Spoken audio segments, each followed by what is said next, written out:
know that Nicole Kidman could have become a giant star just based on her looks. But instead, she has become a giant star based on her enormous talent. She is a simply brilliant actress. Upon being presented with her own star on the Hollywood Walk of Fame in January 2003, the girl from Oz had to admit she'd come a long way from home. As a kid growing up in Sydney, Australia, this is sort of amazing to be standing here and becoming part of a Hollywood tradition that's been around for so long and will be around for so much longer. Nicole Kidman had close ties to America from day one. She was born in Hawaii to Australian parents on June the 20th, 1967, giving her citizenship of both America and Australia, a fact that would come in very useful for her globetrotting life to come. As a teenager growing up in North Sydney, she earned the nickname Storky due to her striking height, a statuesque 5'11". But self-consciousness was never a problem for Nicole. Her role as a feisty sailor's wife in the thriller Dead Calm caught the eye of Hollywood Crown Prince Tom Cruise. And at the age of just 22, she was signed up to star opposite him in the revved-up blockbuster Days of Thunder. Romance blossomed and they were married on Christmas Eve in 1990. It was a match made in heaven for gossip columnists and the paparazzi. And Nicole would have to acclimatize to the media's fascination with their private lives.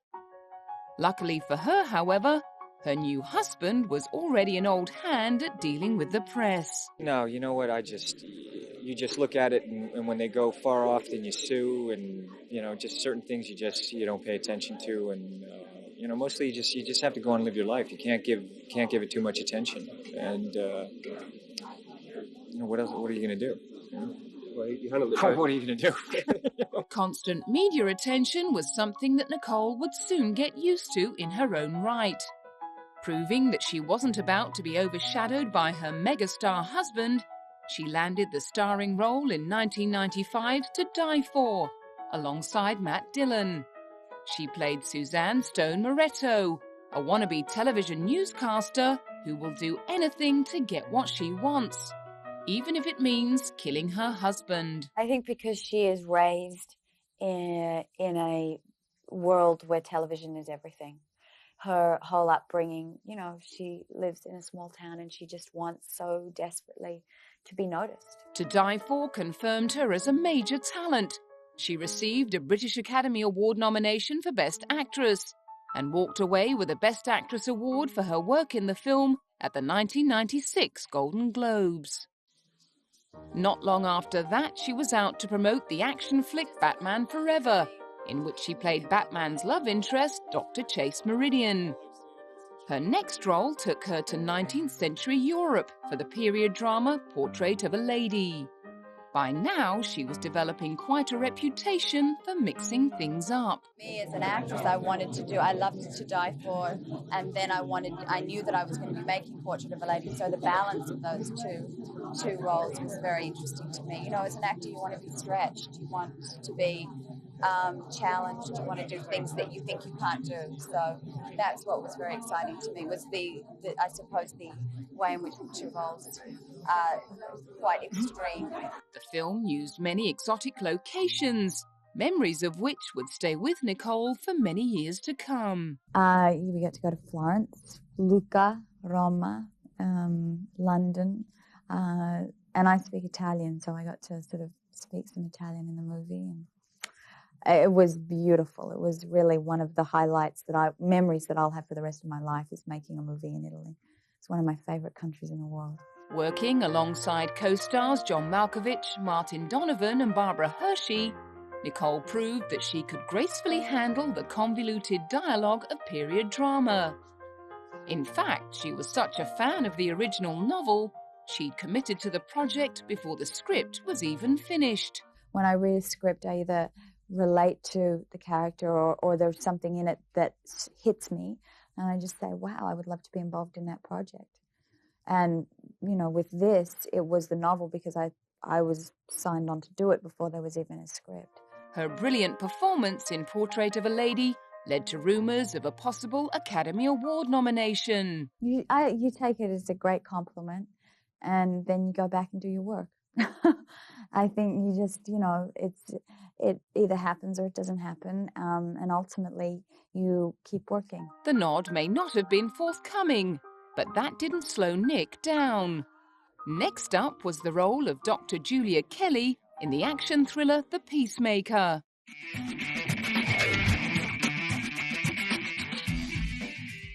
The Peacemaker saw Nicole and co-star George Clooney on the hunt for a terrorist who has stolen nuclear weapons and is determined to destroy the United Nations building. Nicole threw herself into meticulous research. When I started doing the research and realizing how many nuclear weapons really exist and where they exist, that was terrifying. That was something that I had no understanding of. And now having an awareness that almost you think about it more and you worry about it more. With The Peacemaker out of the way, the decks were cleared to work with Tom for the first time since Ron Howard's Far and Away in 1992. The vehicle was a thriller directed by Stanley Kubrick called Eyes Wide Shut. It told the story of a New York doctor who embarks on a surreal, sexy adventure after his wife reveals that she has contemplated having an affair. Even to seasoned actors like Nicole and Tom, the prospect of being directed by a giant of filmmaking like Kubrick was a little daunting. We all sat down, we went to Stanley's house and we sat in a room with him, and I was completely intimidated. I don't know about Tom, but I was. For Nicole and Tom, the project was first and foremost an opportunity to draw on their own experience, to create a detailed and credible portrait of the complex dynamics of marriage. If we had to make this film earlier in our relationship, I don't think it would have been, I don't think we would have given the performances we gave. And I don't think we would have been, I suppose, as willing to explore the different things that we had to explore in the film.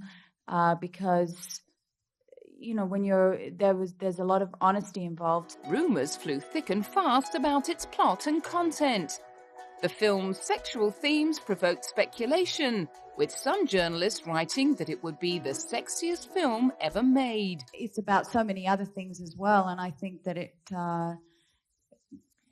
got blown out of proportion, actually. Well, there's sex in it. I don't necessarily think it's about sex. It's about sexual obsession and relationships and, the dynamic of marriage. And by this time, the state of their own relationship was the center of much speculation, and Nicole shielded herself from the turmoil of her personal life by throwing herself body and soul into her work.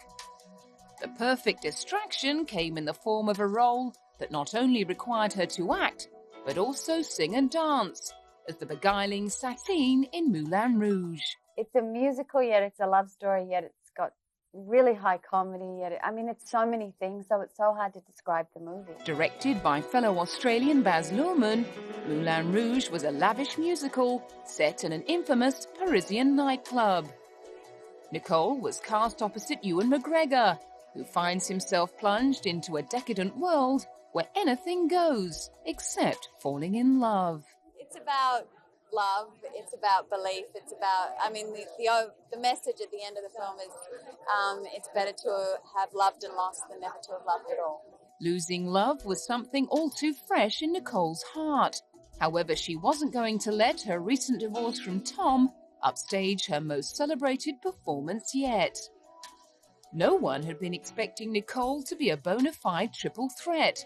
She could act, she could dance, and perhaps most surprisingly, she could sing. Singing, usually confined to the shower.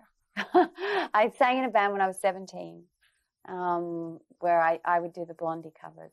That was the extent of my singing career. And then suddenly, when I got cast in this film, I was in a recording studio with people who'd recorded with Madonna and Annie Lennox and Bjork. It was amazing for me.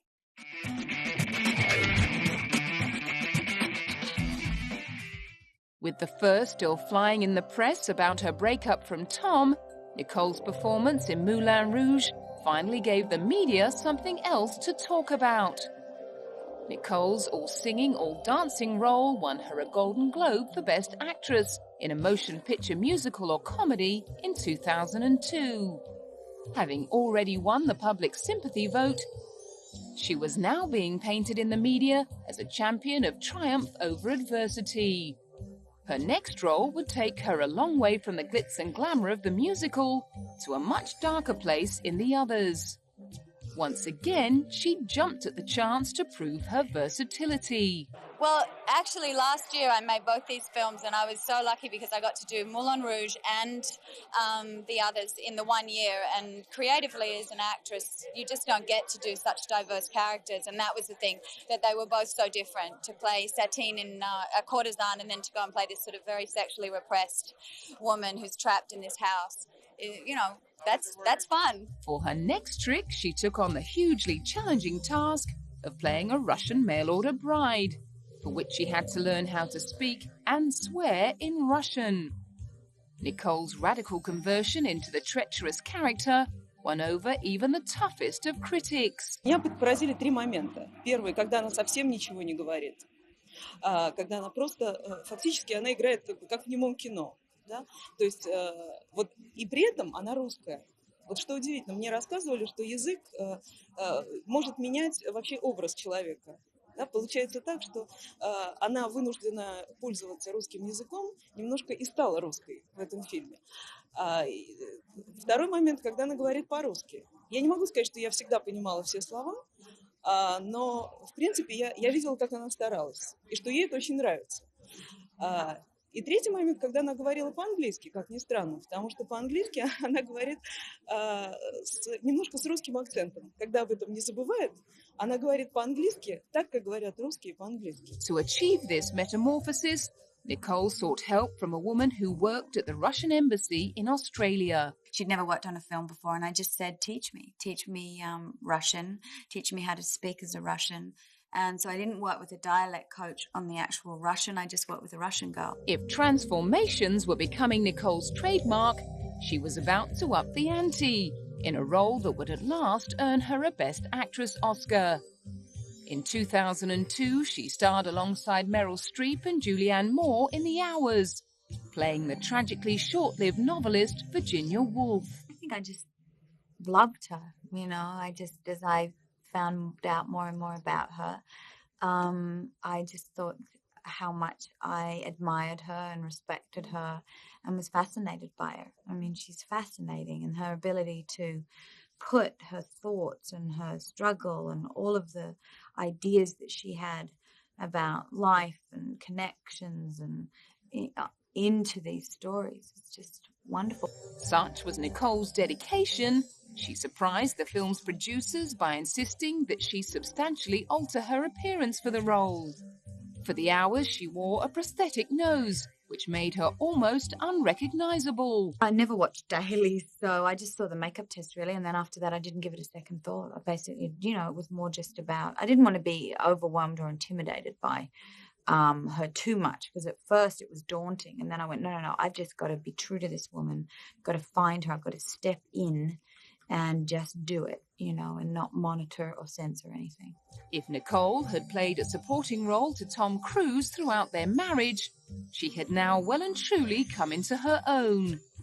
With an Oscar and a Golden Globe win for The Hours, she found herself unveiling her own star on the Hollywood Walk of Fame and being praised by one of the most powerful women in Hollywood. What really happens with Nicole is that her entire body changes, her voice changes, and she literally becomes invisible, and all you see is Virginia Woolf.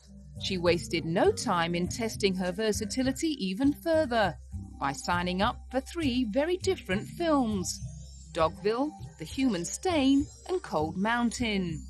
But then, having taken over from Julia Roberts as the highest paid actress in Hollywood, she was still hungry for new challenges in her film work.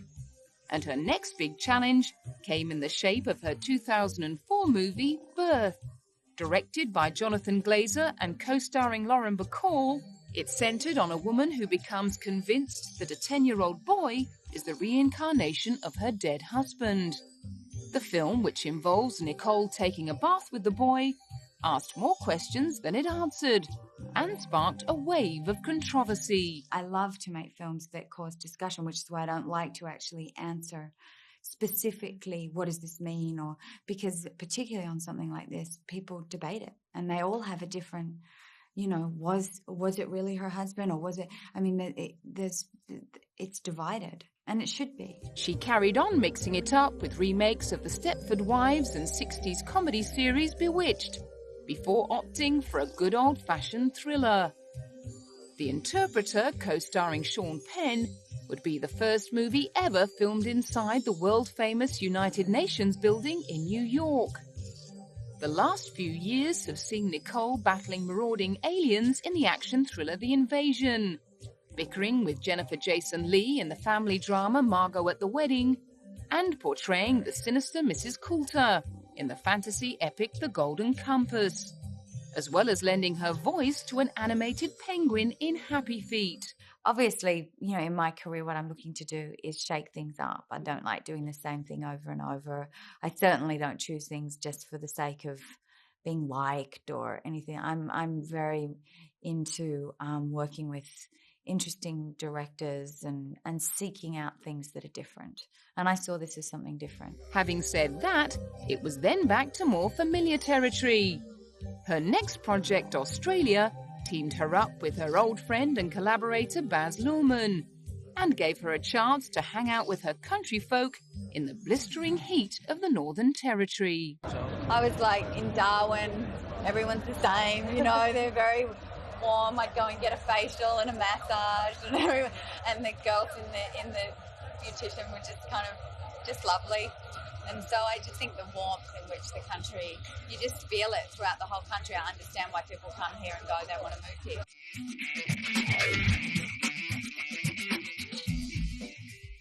While there's no doubt that Nicole Kidman's impressive body of work alone qualifies her for the status of icon, she has made an equally indelible mark on the public consciousness with her celebrated beauty and style. At the peak of her success as an actress, she was also riding high on her status as the world's #1 fashion icon. Her porcelain skin, immaculate style and perfect poise had long been drawing comparisons with classic Golden Age beauties like Audrey Hepburn. And her statuesque frame had made her the favourite clothes horse of top designers like Karl Lagerfeld and Balenciaga. Choosing just the right outfit seemed to come naturally to her. It's pretty decisive. I just sort of see a dress that I like and I go, that's what I'm going to wear. I don't put an enormous amount of deliberation into it, but I just sort of know what I like and I go, yeah, that seems like I would feel comfortable in it. I do like to be able to sit down in it and I like to be able to eat in it. The same year, Nicole signed a deal to become the face of Chanel No. 5 perfume and featured in a $42 million 3-minute film directed by Baz Luhrmann to promote the fragrance. Her reported fee of around $3.7 million made her the highest paid actor on record, earning more than $1 million per minute of screen time. However, it hasn't all been about pulling in the big bucks. Nicole has also devoted plenty of time and energy to giving back. Having been involved with UNICEF for almost 15 years, she now also serves as a passionate goodwill ambassador for UNIFEM, the United Nations Development Fund for Women.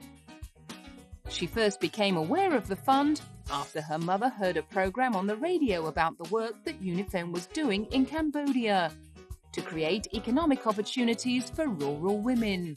She's since become a very vocal campaigner in the fight to end violence against women. I still find it almost impossible to wrap my head around the fact that by just being born a woman, you are at risk of some of the most appalling and probably most widespread human rights violation of our time. And this is why Unifem's internet campaign, Say No to Violence Against Women, is so important. Nicole's dedication to charity work, which also includes raising awareness of breast cancer, has helped earn her a Companion of the Order of Australia, as well as a Citizen of the World Honour from the UN.